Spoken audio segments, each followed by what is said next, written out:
قرية مرج خوخة قرية كردية تتبع إداريا لمحافظة اللاذقية في جبل الكرد أو جبل الأكراد. من عشائر الجبل موشان، عوجان، كيخية، شيخان، وفيهم رشوان أيضا.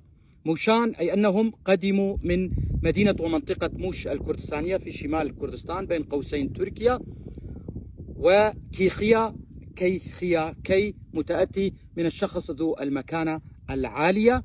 قرية مرج خوخة عدد سكانها من 4 إلى 5 آلاف نسمة، كلهم كرد، لكنهم فقدوا لغتهم الكردية منذ نهاية العهد العثماني، حيث كانت جمعية الاتحاد والترقي تحارب اللغة الكردية، لتأتي الحكومات السورية المتعاقبة الشوفينية وتكمل مشروع جمعية الاتحاد والترقي، فيفقد أهلنا في قرية مرج خوخة وكامل الجبل لغتهم الكردية.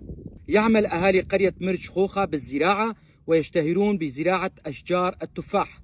أحد معالم هذه القرية هي البحيرة القريبة من جامع القرية، ويطلق عليها الأهالي الدوار.